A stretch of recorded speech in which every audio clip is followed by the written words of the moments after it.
Assalamualaikum kichik do'stlar. Hozir sizlarga o'qib berganimiz Kichik Pistek rasmli kitoblar majmuasidan Pilchoqning yangi do'stlari. Qarang, bu Umar Pilchoqning tarjima qiluvchi Farida Mehmet. Bir kuni Pilchoq intayin chiroyli bir kepinakni ko'rib qopdi va u kepinak bilan o'ynamoqchi bo'lib, uni to'xtamay qo'g'labdi. Kepinak uni bir önkürning oldiga akilib qo'yib uchib ketdi. U bir quruq önkür bo'lib, qaramoqqa nihoyatda azori ekan. Pilchoq darhol ayol bigmotlarni chaqirib kelib, ularga bu önkürni ko'rsatdi. Bigmotlar önkürni ko'rib yoqtirib qopdi ham darhol bu yerga ko'chib kelmoqchi bo'lishibdi.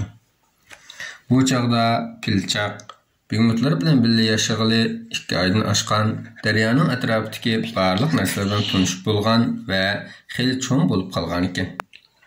Hozir Pilchoq ayol bigmotlarning o'zining ota-onasi emasligini bilib bo'pti, lekin u buning qarorchaqlik deb o'ylabdi. Chunki ayol bigmotlar uningga shunday amroq ekan. Pilchoqmi ularga amroq bo'lib ketibdi.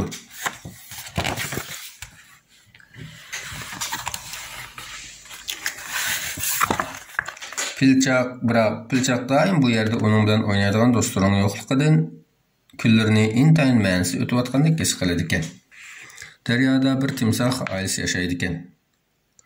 Ularning bir o'g'li bo'lib, u Pilchoq bilan qurdosh kelsa-mu, lekin Pilchoq suv uzalmaganlikdan birga o'ynashga amalsiz ekan.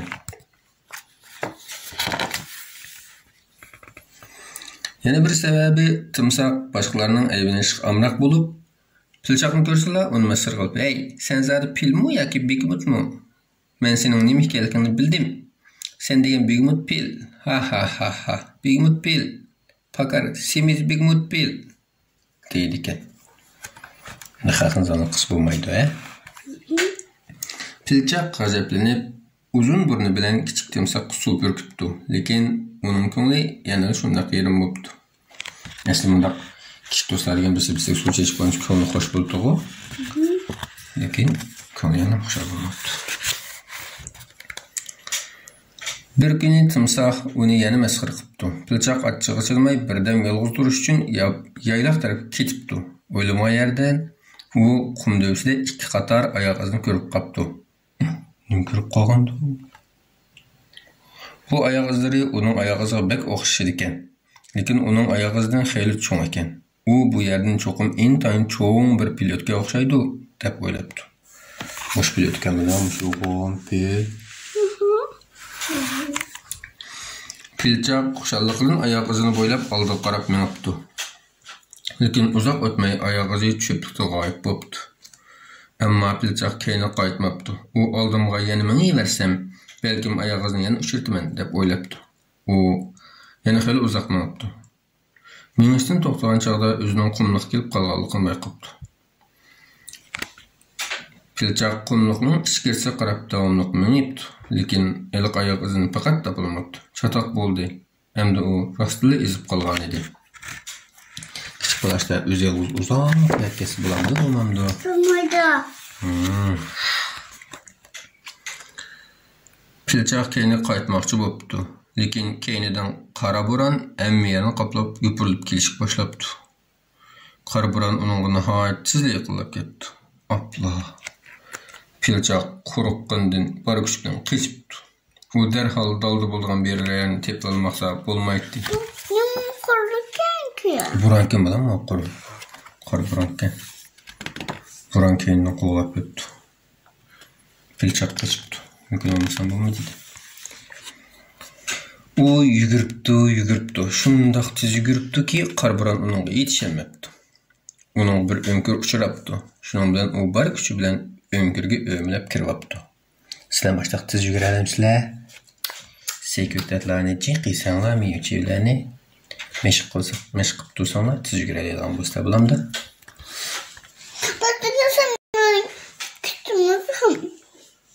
Undaq yo'lga chiqmaysizlar, sizlar.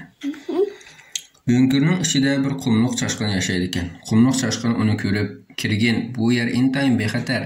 Sen bir kichik pilg'u, bu qumluqni deb kelding", debdi. Pilchaq qumluq çaşqınığa özünün dərya boyidagi turmuşini qandaq qılıb qumluqda ezib qalğanlığını sözləb beribdi. Bunu anlagan qumluq çaşqını: "Mening sen degan aşu daryani bir ko'rib baqqım bar. Qarbiran to'xtagandan keyin sen bilan birga berib u daryani izlayli. Biz cho'qim topa olamiz. Qandaq dedim?" debdi. Kichik fil albatta xohlaydi de. U aqtının qumluq çaşqını uchrab qalğanligidan intayin xushal bo'ldi.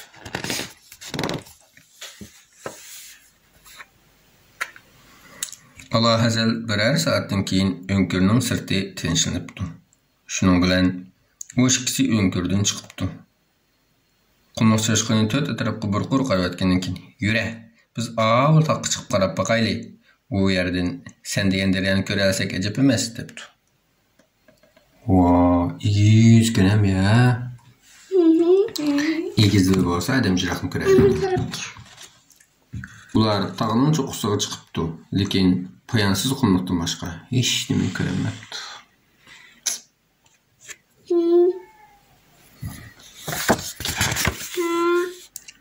Dal shu chog'da tuyuqsiz ular intayin ojiz "Qutquzinglar" degan ovozni anglab qopdi. Nereden kelayotgandi ovoz? Aslida bir kichik shir qiyodagi daraxtning yiltisi esib qolgan ekan. Allah qaranglar. Batur şirketine, küçük şirket. Qaranglar, qo'yib etmay chang tutibdi. Chang tutib qutquzinglar deb baqiribdi. "Meni qutquzib olinglar, men berdashlik berolmadim" debdi u varqirab. Pilchaq darhol burnini kichik shirga uzatibdi. Ondan u shirni bor kuch bilan yuqoriga tortibdi. Qumluq chashqinimi unga yordamlashibdi. Qaranglar, chamg'ur tatqanga o'xshash yordamlashibdi. Bular qancha bo'ldi endi? 3 do'st bo'pti. Kichik shir 2 do'st, 3 do'st. Kichik shir qutib chiqqandan keyin xotirjam bo'lib, "Rahmat sizlarga, men sizlar dal vaqtida keldinglar. Meni qarbiram bu yerga uchirib kelgan. Voy, bu qayerimdi" debdi. "Bizmi bilmadik" debdi Pilchaq 5-chaqab. "Biz bir daryani izlamoqchi, sen boramsa?" "Albatta borman. Men hozir shunda usab ketdimki, daryo suvining yerini ichitadigan deb qilaman" debdi kichik shir. "Bek usab ketgachga daryo suvining yerini ichitadigan deb qilaman" debdi. Rostli usab ketibdi. Bu üç kichik do'st o'zlarining mo'ljariga tayinib oldiga qarab mengishibdi. Qumluq chashqinni dumsiga Pilchaq qumluq chashqinni dumsiga chiqarib olibdi. Qaranglar. Otdek meni olibdi. Chunki qumluq chashqini ularga yetishib olmaydi ekan. Bir oz mangandan keyin yiroq ufuqsizligida bir qancha daraxt paydo bo'libdi. Daraxt degan qanday yerda bo'ldi? Suv yerda bo'ldi.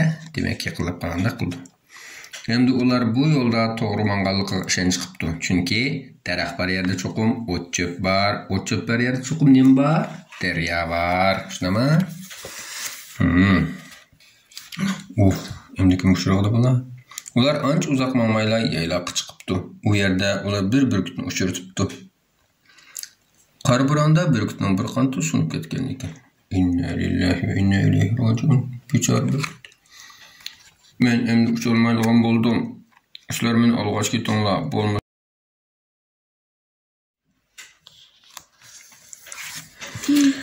Men endi ucholmaydigan bo'ldim.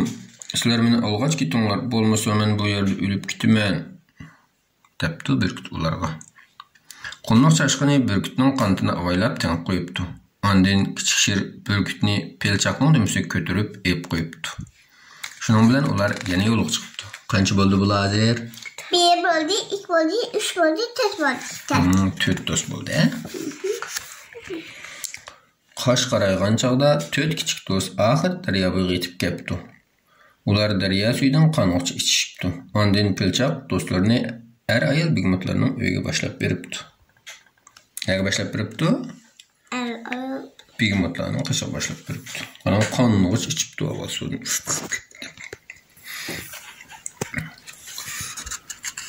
Pilchaq, sen oxiri qaytib kelding. Biz seni bek izlab ketdik, debdi ayol bigmot. Men qumluqqa bordim, ya'ni 3 do'stimni boshlab keldim, debdi Pilchaq. Ayol bigmot qumluq chashqini, kichik shir va burgutni qizg'in qarshibdi.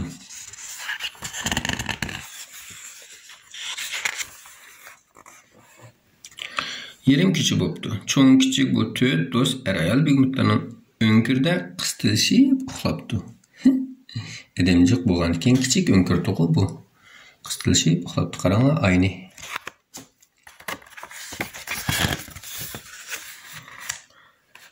Ersi timsah pılçaqning endi bir muncha do'stlarning birligini ko'rib, uni masxar qilishga jur'at qilolmabdi.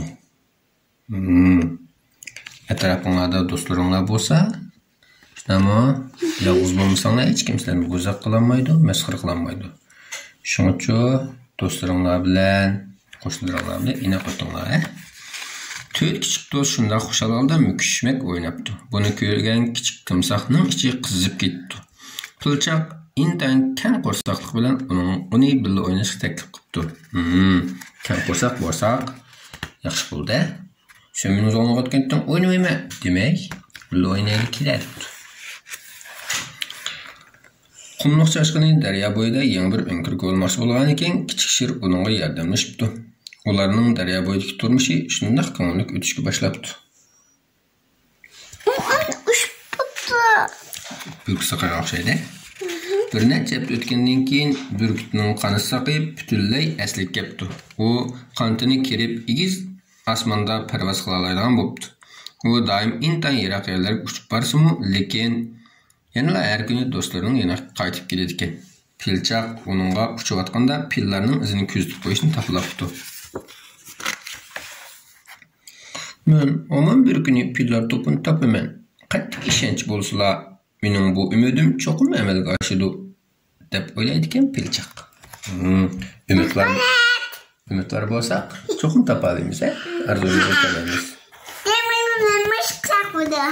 Bu kitimiz bilan tuydi. Alloh qamanin.